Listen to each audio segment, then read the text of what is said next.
ಕಣ್ಣಾಗ್ತೀನೋ ಅಂತ ಈ ಸಮಾಜಕ್ಕೆ ಈಗ ಅರ್ಥ ಆಗೋದಿಲ್ಲ. ನನ್ನ ಆಸೆನೇ ಬೇರೆ, ನನ್ನ ಕನಸಿದೆ. ನನ್ನ ತಂದೆಯ ಮಾತಿನ ಪ್ರತಿಕಾರಕ್ಕೆ ನಾಳೆ ಈ ಜಗತ್ತೇ ನಾನು ಆಡಿಸೋ ಬುಗುರಿಯಾಗಬೇಕು.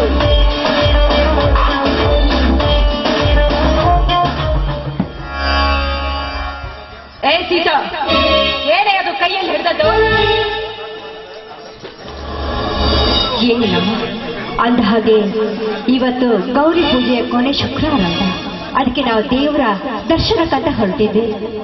ಏನೇ ಗಯ್ಯೋಣಿ, ನನ್ನ ಗಂಡನನ್ನ ಜೈಲಿಗೆ ಕಳುಹಿಸಿ ಅವನೊಬ್ಬ ಕಳ್ಳ ಮಗನನ್ನ ಕಟ್ಟುಕೊಂಡು ನಿಮ್ಮ ಮನಸ್ಸಿಗೆ ಬಂದಕ್ಕೆ ಹಾರಾಡ್ತೀರೋ? ಈಗ ನೀ ಯಾರನ್ನ ಕೇಳಿ ದೇವರಿಗೆ ಹೊರಟಿರುವೆ? ಪಲ್ಲವಿ, ಏನ್ ಮಾತು ಅಂತ ಆಡ್ತಾ ಇದ್ಯಾ? ನಾನ್ ದೇವರಿಗೆ ಹೋಗ್ಬೇಕಂದ್ರೆ ನಿನ್ನ ಅನುಮತಿಯನ್ನ ಪಡೆಯಬೇಕೇನು? ನಾನು ಪ್ರತಿ ಹೆಜ್ಜೆ ಕಿತ್ತಿಟ್ರು ಈ ಮನೆಯಲ್ಲಿ ನನ್ನ ಅನುಮತಿ ಬೇಕೇ ಬೇಕು ಅಂತ ನಾನು ಆವತ್ತೇ ಈ ಮನೆಗೆ ಬಂದಾಗ ಹೇಳಿರ್ಲಿಲ್ವೇ ನಿಮ್ಗೆ? ಬೇರೆ ಮತ್ ಹಾಗೆ ಮುಖ ನೋಡ್ತಾ ಇದ್ದೀಯ? ಈ ಮನೆಯ ಮೇಲಿದ್ದ ಎಲ್ಲ ಸಾಲವನ್ನ ನನ್ನ ತಂದೆಗೆ ಹೇಳಿ ಮನ್ನಾ ಮಾಡಿಸಿದ್ದು, ಆಮೇಲೆ ಮರೆತು ಬಿಟ್ಟಿಯ? ಪಲ್ಲವಿ, ಏನು ಮಾತಂತ ಆಡ್ತಾ ಇದ್ಯಾ? ಅದಕ್ಕೋಸ್ಕರ ನೀನು ಇಷ್ಟೊಂದು ನಮ್ಗೆ ಶಿಕ್ಷೆಯನ್ನು ಕೊಡ್ತೀಯನಮ್ಮ. ನೋಡಮ್ಮ, ಖಂಡಿತ ಈ ರೀತಿ ಮಾಡ್ಬೇಡ. ನೋಡು, ನೀನನ್ನ ಒಡ ಹುಟ್ಟಿದ ತಂಗಿ ಅಲ್ವೇನು? ಮುಚ್ಚೆ ಬಾಯ್ಡ, ನಿನಗೆ ಅಕ್ಕ ಅಂತ ಹೇಳ್ಕೊಳ್ಳೋದಕ್ಕೂ ನನಗೆ ನಾಚಿಕೆ ಆಗ್ತಾ ಇದೆ. ಆಸ್ತಿ ಆಶೆ ವಿಷ ಬೀಜವನ್ನೆಲ್ಲ ನನ್ನ ಗಂಡನ ತಲೆಯಲ್ಲಿ ತುಂಬಿ ಅವನಿಂದ ನಿನ್ನ ಸ್ವಂತ ಅಣ್ಣನನ್ನೇ ಕೊಲೆ ಮಾಡಿಸಿದ ಕೊಲೆ ನುಡಿಯದಿರು. ನೀ ನನಗೆ ಇನ್ನೊಮ್ಮೆ ತಂಗಿ ಎದ್ದು ನಾನು ಈ ಮನೆಗೆ ಸಸಿಯಾಗಿ ಬರುವೆನೆಂದು ಮೊದಲೇ ನೀ ತಿಳಿದು ನೀ ಎಲ್ಲ ನಾಟಕ ಮಾಡಿದ್ದು ನೀನೇ. ಈಗ ಗಂಡನಿಲ್ಲದೆ ಇದ್ದಾನೆ ಅಂತ ಜನ ನನ್ನ ಬಗ್ಗೆ ಆಡ್ಕೊಳ್ತಾರೆ. ಗಂಡ ಬೇಕಾದ್ರೆ ಬಂಡಕ್ಕೇಳು ಕಲ್ಲು ಬಂದು ತಲೆ ಮೇಲೆ ಬಿದ್ರು ಕೂಡ ಗಂಡನೇ ತನ್ನ ಸರ್ವಸ್ವ ಅಂತ ತಿಳ್ಬೇಕು. ಅದು ಸ್ತ್ರೀ ಕುಲದ ಮರ್ಯಾದೆ ಅಮ್ಮ, ಮರ್ಯಾದೆ. ನನಗೇನೆ ಅಡಕಿಸಿ ಮಾತಾಡ್ತೀಯ? ಮರ್ಯಾದೆಯಿಂದ ನಾ ಹೇಳಿದ ಕೇಳ್ತೀಯೋ ಅಥವಾ? ಆಯ್ತು, ನನ್ನ ಅಡಿಯಾಗಿಯೂ ನನ್ನ 8 ವರ್ಷದ ಮಗುವಿನ ಮೇಲೆ ಅಡಿಯಾಗಿಯೂ ನಿನ್ನ ಮಾತನ್ನ ನಾನು ಕೇಳ್ತೀನಮ್ಮ, ಕೇಳ್ತೀನಿ. ಗಂಡನಿಲ್ಲದ ಮನಸ್ಸಿಗೆ ನೆಮ್ಮದಿ ಇಲ್ಲ. ಆಯ್ತಮ್ಮ, ಹಸಿರಿ ಪುಸ್ತಕರ ಮಾತಲ್ಲಿ ನನ್ನ ಕಾಲು ಒತ್ತಿರ್ಬೇಕಾದ್ರೆ ನನ್ನ ತಂಗಿಯ ಕಾಲು ಒತ್ತಿದ್ರೆ ತಪ್ಪೇನು?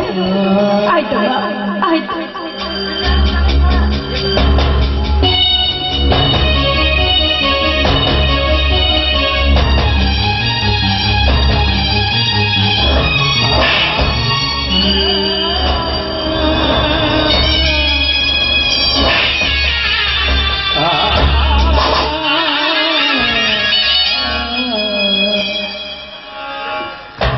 ಸೀತಾ, ಸೀತಾ,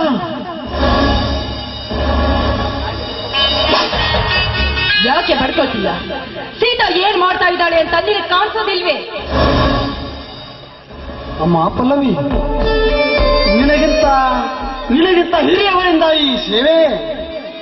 ನೀನು ಮಹಾಭಾರತದ ಕುಂತೆ ಗಾಂಧಾರೆ ಇವರನ್ನ ನೆನಪಿಸಿಕೊ. ಇವರಿಗೆ ದಾಸಿಯರಿದ್ದಾರೋ ಇಲ್ಲವೋ ಎಂಬುದನ್ನ. ಓಹೋ, ಏನಮ್ಮ ಪಲ್ಲವಿ, ಅಂದು ಮಹಾಭಾರತದ ಗಾಂಧಾರಿ ತನ್ನ ಗಂಡ ಕುರುಡನಾಗಿದ್ದಕ್ಕೆ ಜೀವನವಿಡೀ ಕಣ್ಣಿಗೆ ಬಟ್ಟೆ ಕಟ್ಟಿಕೊಂಡು ಈ ಸೃಷ್ಟಿಯ ಸೊಬಗನ್ನು, ತನ್ನ ಗಂಡ ನೋಡದ ಈ ಸೃಷ್ಟಿಯ ಸೊಬಗನ್ನು ತಾನು ಕೂಡ ನೋಡಬಾರದೆಂದು ಕಣ್ಣಿಗೆ ಬಟ್ಟೆ ಕಟ್ಟಿಕೊಂಡವಳು. ಆ ಮಹಾಭಾರತಕ್ಕೆ ಪಂಚರತ್ನಗಳಿಗೆ ಜನ್ಮ ನೀಡಿದ ತಾಯಿ ಕುಂತಿ. ಅಂತ ಮಹಾತಾಯಿಯಂದಿರಿಗೆ ದಾಸಿಯರಿದ್ದಾರೆಂದು ನನ್ನ ಮರದಿಯನ್ನು ನಿನ್ನ ದಾಸಿ ಮಾಡಿಕೊಂಡೆ. ಯಾಕಾಗಬಾರದು? ಹಿಂದೆ ನಾನು ಈ ಮನೆಗೆ ಬಂದಾಗ ನನ್ನ ತಂದೆಯವರು ನಿಮಗೆ ಹೇಳಿದ ಮಾತೇನು? ಅದಾವ ಮಾತಮ್ಮ, ಏನೆಂದು? ನೀನಾದ್ರೂ ಸಹ ನನ್ನ ಸೇವೆ ಮಾಡುತ್ತೇನೆಂದು. ಚಿಕ್ಕಮ್ಮ, ನಮ್ಮ ಅಪ್ಪ ಅಮ್ಮನನ್ನು ಒಟ್ಟಿಗೆ ಸೇವೆಗೆ ಇಟ್ಟುಕೊಂಡಿರುವಲ್ಲ, ಇದು ನನಗೆ ತುಂಬಾ ಸಂತೋಷವಾಯಿತು. ನಾನು ನಿನ್ನ ಪಕ್ಕದಲ್ಲಿ ಹಕ್ಕಿಯಾಗಿರ್ತೇನಮ್ಮ. ನೀನು ನನ್ನ ಜಾಣ ಮುತ್ತಿ ಕುಮಾರ. ನಿನಗೇನ್ ಬೇಕೋ ಕೇಳು. ನೀನು ಈ ಮಾತು ನಿಜ ಹೇಳ್ತಿದೇನಮ್ಮ? ಸುಮ್ಮನೆ ನಿನಗೇನ್ ಬೇಕು ಕೇಳು. ಅಂತದ್ದೇನಿಲ್ಲ ಏನಮ್ಮ, ನಾನು ದಿನಾಲು ಶಾಲೆಗೆ ಹೋಗುವಾಗ ಈ ನನ್ನ ಚಪ್ಪಲಿಗಳು ಭಾರವಾಗಿವೆ. ಅಪ್ಪನಿಗೆ ಹೊತ್ತುಕೊಂಡು ಬಂದು ಹೇಳು. ಏನೋ ಮುಟ್ಟಾಳ, ಸತ್ತ 20 ಹಳ್ಳಿ ಒಡೆಯನಿಗೆ ಈ ಕೆಲಸ ಮಾಡುತ್ತೀಯ?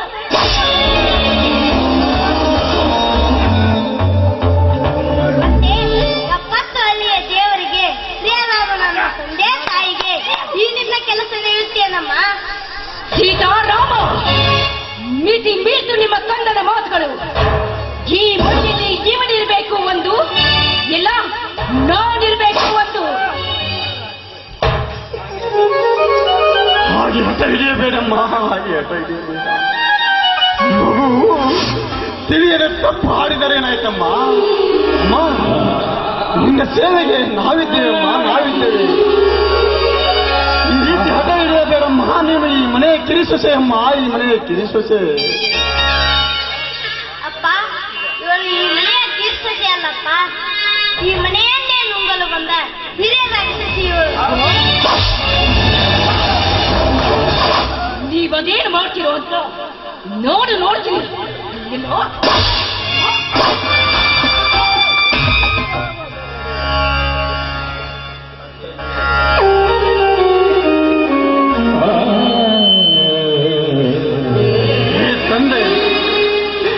ತಂದೆ ಯಮನೂರೇಶ್ವರ,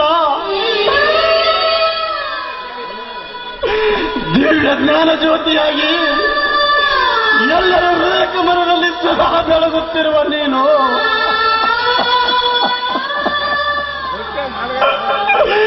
ಇಂದು ನನ್ನ ಬಾಳಲ್ಲಿ ಕತ್ತಲೆ ಆವರಿಸಿ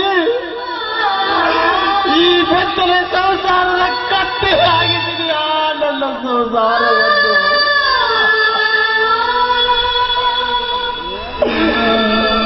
ತುಂಬಿದ ಮನೆ ತುಳುಕಬೇಕು, ಮಾತಿನ ಅಳುಕ ಬಂದರು ಈ ಪುಣ್ಯ ಶ್ರೀರಾಮನ ಕಳುವಿನ ಅನ್ನವಿದ್ದರು ಪುಣ್ಯ ಶ್ರೀರಾಮನ ಮನೆಯ ಹೆಸರು ಬರಬೇಕೆಂದರೆ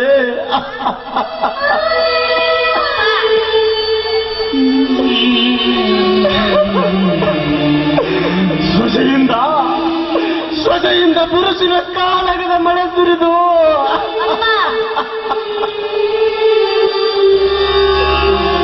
ಎನ್ನ ಬಾಳೆ ದಿಕ್ಕು ತಪ್ಪಿ ಹೋಯಿತಲ್ಲ.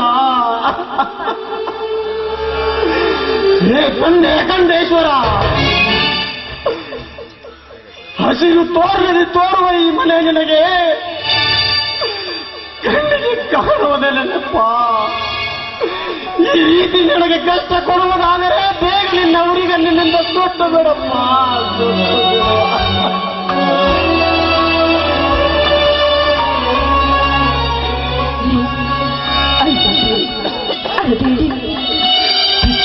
ಕೋಪದಿಂದ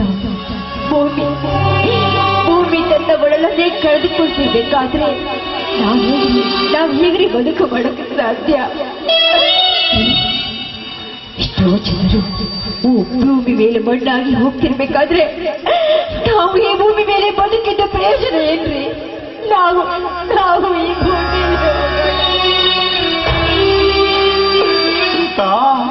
ಸೀತಾ, ಹೇಗೆ ಸಮಾಧಾನ ತಂದುಕೊಳ್ಳಲಿ ಸೀತಾ, ಹೇಗೆ ಸಮಾಧಾನ ತಂದುಕೊಳ್ಳಲಿ? ಸಂಸಾರವೆಂಬ ಸಾಗರದ ಆಳವಾದ ತಿರುವಿನಲ್ಲಿ ಸಿಕ್ಕ ನಾನು ಆಘಾತವಾದ ಬಂಡೆಗಲ್ಲಿಗೆ ತಾಗಿ ಎದೆ ಹೊಡೆದ ನೀರಾದ ನನ್ನ ಪರಿಸ್ಥಿತಿ ಎಂದು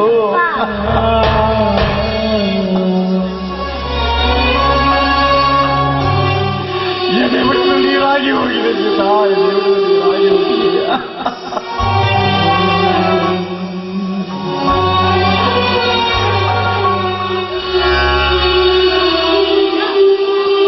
ಗೀಚಿದ ಬ್ರಹ್ಮ ಗೀಚುವ ಮುನ್ನ ಯೋಚಿಸಲೇ ಇಲ್ಲ, ತಲೆಯ ಮೇಲೆ ಕೆತ್ತಿದ ಮೇಲೆ ಕಿತ್ತುವರ್ಯಾರಿಲ್ಲ, ಅನುಬಂಧರ ಆ ಕಂದರ ತಿಳಿದುವರ್ಯಾಕಿಲ್ಲ, ವಿಧಿಯಾಟಕ್ಕೆ ಕೊನೆಯಲ್ಲಿ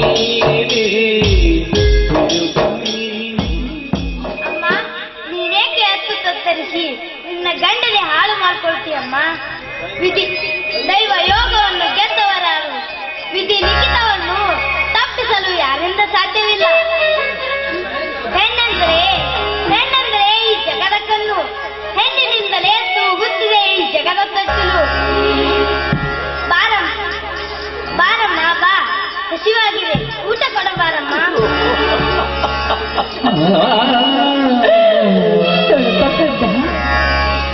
ಇನ್ನಷ್ಟು ತಿಳುವಳಿಕೆ ನನಗಿಲ್ಲ, ನನಗಿಲ್ಲ.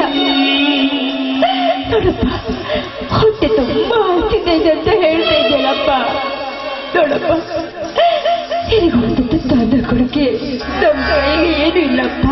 ಅದೆಲ್ಲ ನೀನು ಚಿಕ್ಕವನ ಆಜ್ಞೆಯಿಂದಲೇ ನಡೆಯಬೇಕು. ನೋಡಪ್ಪ,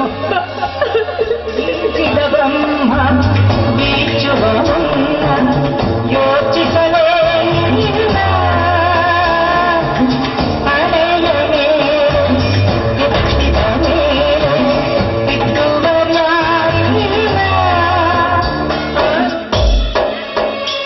ಯಾಕಮ್ಮ ಊಟಕ್ಕೂ ಹಂಗಿನೇ ಮಾತೆ? ಯಾಕಮ್ಮ ಯಾಕೆ? ಅದನ್ನೆಲ್ಲ ನೀನು ಕೇಳಬಾರ್ದು ಕಂದ, ಕೇಳಬಾರ್ದು. ಯಾಕಪ್ಪ ನೀನು ಅಳುತ್ತಿರುವೆ?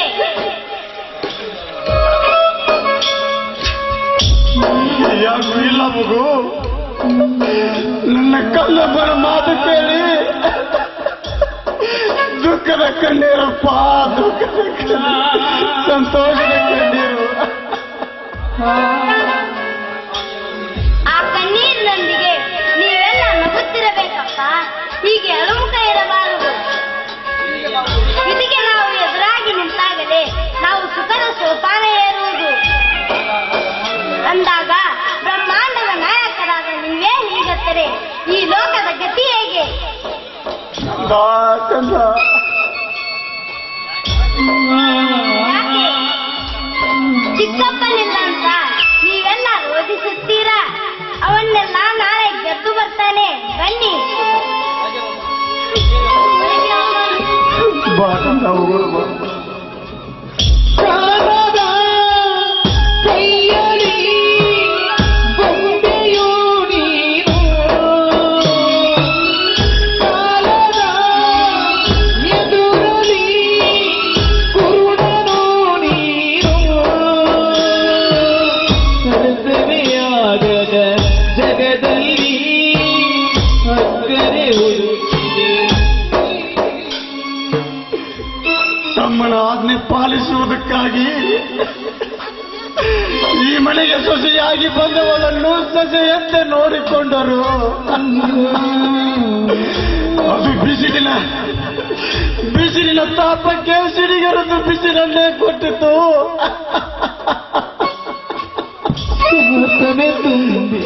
ನಮ್ಮ ಚಂದನ ಸಂಸಾರ ಹಾಳು ಮಾಡಿಬಿಟ್ಟಿದ್ನಲ್ಲ. ತಮ್ಮ ಪರಶುರಾಮ, ನಿನ್ನ ನಗಲಿ ನನ್ನ ಮನೆಯ ಬಾಳು ಎತ್ತಾಯ್ತು ನೋಡ್ತಂದ ಕಂದ.